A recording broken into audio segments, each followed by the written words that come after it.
Assalamualaikum warahmatullahi wabarakatuh. Alhamdulillah wassalatu wassalamu ala rasulillah. Kita akan masuk sekarang ke solusi Islam yang kedua setelah tentunya solusi yang pertama berzikir, berdoa, mendekatkan diri kepada Allah Subhanahu wa taala dengan sedekah ya, dengan taubat dan seterusnya. Kita akan masuk sekarang solusi yang kedua yaitu mengisolasi ya, tempat adanya wabah dan juga mengisolasi orang yang sedang terjangkit. Saudaraku seiman, lockdown atau yang sudah dikenal dengan istilah ini di zaman kita sekarang atau mengisolasi, baik itu negara mengisolasi tamu atau pengunjung ya, yang datang dari luar ataupun penduduk setempat untuk keluar ke tempat-tempat yang memang dasarnya ada wabah. Apakah itu corona di zaman kita sekarang ataupun yang lainnya tentunya. Dan itu beranjak daripada hadis Nabi alaihi salatu wassalam yang sudah menyampaikan kepada kita 1400 tahun sekian yang lalu. Yaitu beliau bersabda kepada para sahabat, "Idza sami'tum bi ardin," tentu yang dimaksud adalah yakni at-ta'un dalam riwayat ini, "fala taqdimu atau fala taqdamu alaih. Wa idza waqa'a bi ardin wa antum biha fala takhruju firaran min." Hadis sahih riwayat Muslim nomor 2219 dan Bukhari nomor 5739. Yang artinya jika kalian mendengarkan wabah ta'un ada di satu lokasi, maka janganlah kalian masuk ke dalamnya ataupun pergi ke sana. Dan kalau kalian mendengarkan atau kalian sedang ada di satu lokasi di mana ada penyakit itu atau wabah itu, maka jangan kalian keluar karena lari darinya. Tentu ulama menjelaskan masalah hadis ini, mereka menyimpulkan bahwasanya adanya karantina, adanya isolasi, ya, adanya pembatasan gerak-gerik, baik itu individu-individu yang sudah tertimpa atau terkena wabah ataupun lokasi-lokasi. Dan ini Nabi SAW sudah berikan kepada kita peraturan ini ya, atau tata cara ini. Dan pernah juga Nabi SAW menjelaskan di dalam hadis-hadis juga yang sahih diriwayatkan Bukhari nomor 3474, An-Nasai dalam Sunan Kubra nomor 7527, Ahmad nomor 26139, di mana Aisyah radhiyallahu anha bertanya kepada Nabi SAW, anit ta'un, tentang ta'un, wabah. Wabah ini tentu ada yang mengatakan dia pes, ada yang mengatakan kusta, tapi intinya adalah dia umumnya wabah. فأخبرها النبي صلى الله عليه وسلم أنه كان عذابا يبعثه الله على من يشاء فجعله الله رحمة للمؤمنين فليس من عبد يقع الطاعون فيمكث في بلده صابرا يعلم أنه لن يصيبه إلا ما كتب الله له إلا كان له مثل أجر شهيد atau أجر الشهيد. Aisyah pada saat bertanya satu hari kepada Nabi SAW tentang taun, maka Nabi SAW bersabda, sesungguhnya dia adalah siksaan yang Allah pernah timpahkan kepada siapapun yang dia kehendaki. Dalam riwayat lain dikatakan telah ditimpahkan kepada umat sebelum kalian. Dan itu menjadi rahmat bagi orang-orang beriman. Maksudnya kalau sampai dia tertimpa wabah itu, maka kalau dia bersabar, dia mengharapkan pahalanya, sebagaimana dalam penutupan hadis ini dikatakan, dia mendapatkan pahala mati syahid. Dikatakan falaisa min abdin yaqa'u ta'un, dikatakan faja'alahu Allah rahmatan lil mu'minin, maka Allah jadikan itu rahmat bagi orang beriman. Sebabnya karena kalau dia tinggal di negerinya dalam kondisi dia bersabar dan dia tahu tidak mungkin dia ditimpa sesuatu kecuali yang sudah Allah takdirkan, kecuali dia akan diberikan pahala syahid. Ya. Jadi penjelasan hadis ini tentang masalah orang muslim pun bisa kena. Satu sisi. Sisi yang lain juga menggambarkan bahwasanya taun atau wabah ada Dan itu takdir Allah subhanahu wa ta'ala. Orang mukmin bisa menerimanya masalah itu. Dan di sini ada hadis yang menjelaskan, atau dari hadis ini juga diambil seperti bersambung dengan hadis yang sebelumnya. Seakan-akan orang yang terkena memang tidak boleh keluar dari tempat yang dia berada. Jadi sebenarnya posisi negara menahan para pengunjung tadi sebagaimana saya bahasakan, atau membiarkan penduduknya atau masyarakatnya untuk pergi ke satu wilayah yang memang dikhawatirkan ada wabah ini, atau apalagi kalau sampai dipastikan, kemudian juga bisa terjadi antara satu wadah, ya, rumah, lembaga dan seterusnya, kalau memang ada di situ, maka tidak boleh tentunya kita sengaja mengunjunginya, apalagi kalau sudah jelas-jelas ada wabahnya. Dan ini yang saya lihat sudah sangat bijak tentunya pemerintah-pemerintah dunia, termasuk pemerintah muslimin dan juga para ulama berusaha untuk menyampaikan kepada umat, kalau para ulama dan juga para pemimpin negara kepada masyarakat atau penduduk negaranya masing-masing, kalau harusnya seseorang itu mengisolasi dirinya, ya, terutama sekarang kalau di Indonesia kebanyakan 2 pekan ke depan sambil melihat perkembangan, ya. Sampai kita tahu ada perintah secara khusus semalam untuk menunda sholat Jumat. Bahkan semua jenis ibadah dari semua agama pun dianjurkan untuk tidak dilaksanakan dulu dalam keramaian. Semua itu sebenarnya masuk dalam makna ini, atau dalam makna hadis ini. Karena apa yang saya sampaikan tadi itu ternyata memang telah terjadi di zaman Umar radhiyallahu anhu. Dari riwayat yang masyhur dari Umar radhiyallahu anhu, beliau pernah berjalan bersama pasukannya menuju ke negeri Syam, yang pada saat itu terjadi peperangan antara dengan kaum Romawi, atau bangsa Romawi.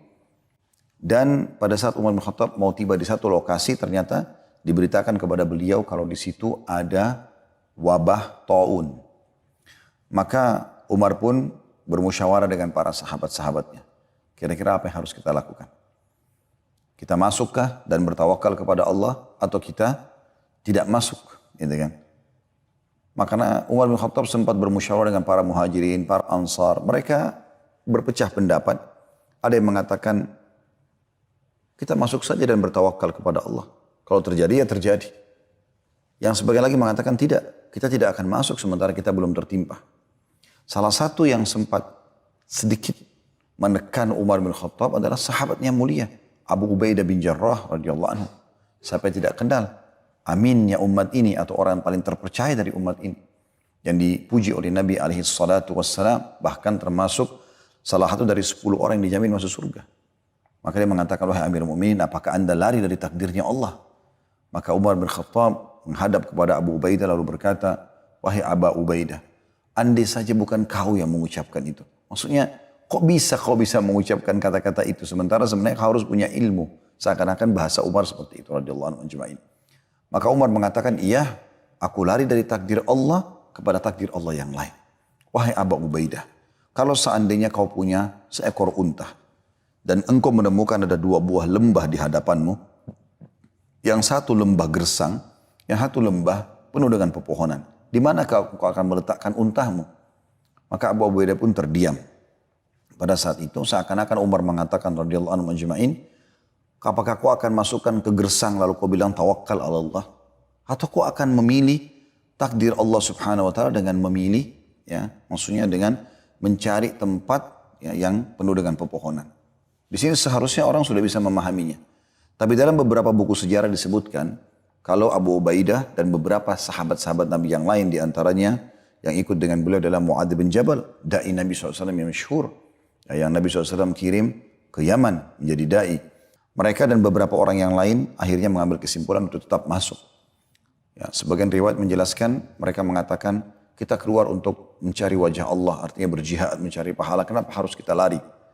Maka Umar pun merasa sedih lalu memeluk mereka sambil mengetahui kalau ini adalah perpisahan karena penyakit ini memang taun atau wabah ini mematikan. Maka masuklah mereka. Umar terus menyebarkan berita kepada pasukannya, karena waktu itu tidak ada pengeras suara, sampai ke belakang pasukan, maksudnya ke belakang pasukan, lalu mengatakan, coba siapa yang punya informasi dari Nabi SAW. Subhanallah, pada saat itu datang seorang sahabat, juga salah satu yang dijamin masuk surga dari 10 orang. Abdurrahman ibn Auf radhiyallahu anhu ajma'in. Lalu berkata, wahai Amirul Mukminin, saya punya informasi. Saya telah mendengarkan Rasulullah SAW bersabda, kalau kalian mendengarkan taun ada di sebuah tempat, jangan kalian masuk. Dan kalau kalian sedang berada di dalamnya, jangan kalian keluar. Dan ini berarti memang wasiat Nabi SAW sangat luar biasa. Bagaimana kita tidak boleh sengaja menjerumuskan diri kita pada wabah, ya, atau kecelakaan, atau fitnah, atau apa saja yang bisa menjelekkan nama kita. Ya, sebagaimana juga kita tidak boleh membahayakan orang lain. Kata Nabi SAW, la darar wa la dirar. Tidak boleh membahayakan, menyusahkan, dan tidak boleh juga disusahkan atau dibahayakan. Gitu kan? Jadi Nabi SAW juga pernah untuk menjaga contoh yang lain, nama baik beliau. Beliau pernah lagi i'tikaf di 10 akhir Ramadan. Lalu dikunjungi oleh salah satu istri beliau, yaitu Sofiyah binti Huyai radhiyallahu anha. Setelah selesai menyampaikan hajatnya kepada Nabi SAW, Sofiyah pun diantar pulang oleh Nabi SAW. Sementara lagi jalan menuju ke rumah, padahal rumah Nabi SAW tidak jauh dari masjid.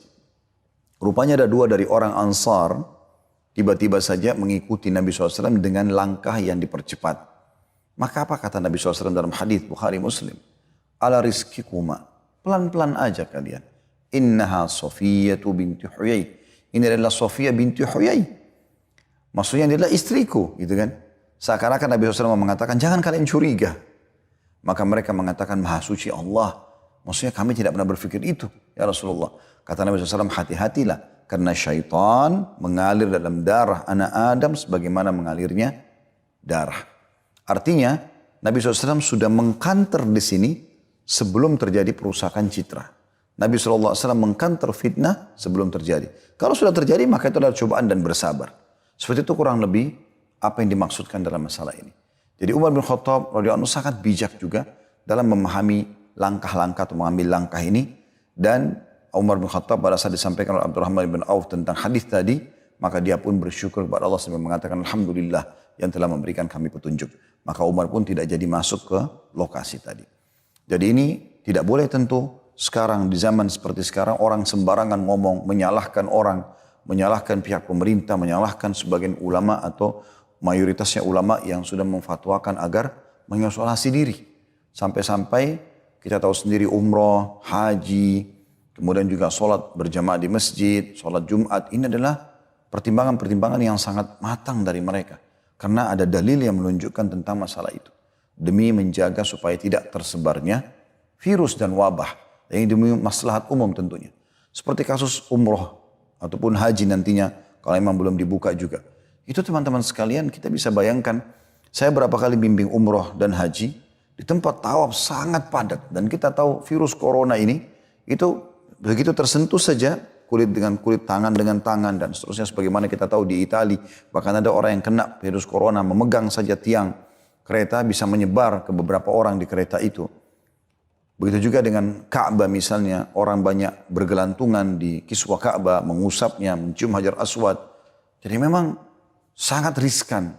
Bukan hanya sekedar maslahat untuk muslimin dan penduduk Saudi, tapi untuk muslimin secara umum. Karena kalau berkumpul di sana, dan akhirnya tersebar, maka mereka pulang ke negara mereka, tersebarlah virus ini yang sangat luar biasa. Dan orang bisa menyatakan isu atau berita yang tidak baik tentang Islam, mengatakan Mekah pusat penyebaran virus corona. Dan itu jadi masalah. Ya. Oleh karena itu kita harus bijaksana. Itu juga dengan di negara-negara kita atau di negara kita tentunya di wilayah-wilayah. Ini tentu fatwa tentang masalah bolehnya untuk tidak sholat berjamaah bagi laki-laki di masjid, Jumat ditinggalkan. Ini mengikuti pemerintah setempat. Kalau pemerintah setempat itu sudah menganggap sudah harus seperti itu, maka sebaiknya masyarakat mengikutinya semampu mereka. Tapi kalau pemerintah setempat masih belum ya menekankan masalah itu karena dianggap masih jauh, mungkin wilayah-wilayah yang jauh di pelosok-pelosok Indonesia misalnya, dianggap tidak masalah, maka tentu saja tidak gugur masalah kewajiban Jumat bagi kaum laki-laki. Dan ini juga termasuk solusi yang diberikan kepada Nabi alaihi salatu wassalam. Dan ini sebuah pelajaran penting tentunya. Sebagai penutup, yang perlu kita garis bawahi tentunya adalah bagaimana ya Allah subhanahu wa ta'ala tidak mungkin datangkan sebuah penyakit, bencana dan seterusnya. Secara khusus masalah wabah atau penyakit ini kecuali Allah sudah datangkan kesembuhannya. Yakinlah dengan hadis Nabi SAW dan hadis ini diriwayatkan oleh An-Nasa'i nomor 6863, juga disebutkan oleh Ibnu Majah nomor 3438 dan Ahmad 4267. Di mana Nabi SAW bersabda, Inna Allah Azza wa Jal lam yanzil da' illa waqad anzala ma'ahu dawa jahilahu minkum man jahil wa alimahu minkum man alim. Artinya Allah tidak mungkin turunkan sebuah penyakit, wabah kecuali Allah sudah turunkan bersamanya obatnya. Maka difahamilah oleh orang-orang yang memahami itu dan tidak difahami atau dibodohilah atau menjadi bodohlah sebagian orang yang tidak mempelajarinya atau tidak memahaminya. Artinya pasti akan ada obatnya. Pasti akan ada obatnya. Dan ini adalah salah satu solusi dari cara atau solusi untuk menghadapi corona. Ya, setelah kita sebutkan yang pertama adalah zikrullah, berdoa, mendekatkan diri kepada Allah SWT, sedekah dan seterusnya, termasuk taubat. Dan yang kedua adalah bagaimana mengisolasi ini tentunya. Ini insya Allah yang kita bisa sampaikan pada part yang ketiga ini. Dan kita akan lanjutkan insya Allah di part selanjutnya. Di yang keempat insya Allah kita akan bahas tentang solusi yang ketiga dalam Islam. Dan ini juga yang seharusnya dilakukan. Sangat berhubungan tentunya dengan apa yang sudah saya letakkan di depan saya ini. Yaitu adanya beberapa produk-produk yang alami di mana Nabi SAW memerintahkan kita untuk mengkonsumsinya agar yang belum terkena penyakit ataupun wabah mereka tertingkatkan ya kekebalan tubuh mereka sehingga bisa menangkal penyakit, wabah dan seterusnya. Dan bagi yang sudah kena juga tetap bisa menjadi obat. Dan insya Allah kita akan mulai nanti dengan sebagaimana sudah saya perlihatkan tadi di pertama, dengan biji yang penuh dengan berkah, yaitu habbatu as-sauda. Ya, dan insya Allah kita akan rincikan nanti apa itu habbatu as-sauda dan bagaimana sejarahnya, serta juga seperti apa kandungan khasiat yang ada padanya, dan juga mungkin tata cara mengkonsumsinya, yang insya Allah mudah-mudahan itu akan bisa membantu saudaraku seiman untuk menangkal dengan izin Allah Subhanahu wa taala penyakit ataupun wabah. Karena Nabi SAW sudah bersabda, habbatus sauda dawa'u likulli da'in lassam. Biji hitam itu adalah obat untuk semua penyakit kecuali kematian. Begitu saja saudaraku seiman, semoga bermanfaat apa yang kita bahas ini. Dan sampai insya Allah ketemu lagi di part yang keempat atau episode kita yang keempat. Dan semoga Anda bisa mencerna dan mengambil manfaat dari apa yang kita sampaikan tadi. Saya sengaja membagi menjadi beberapa bagian agar mudah dicerna dan juga mudah untuk diamalkan. Subhanakallahumma bihamdika asyhadu an la ilaha illa anta astaghfiruka wa atubu ilaik. Assalamualaikum warahmatullahi wabarakatuh.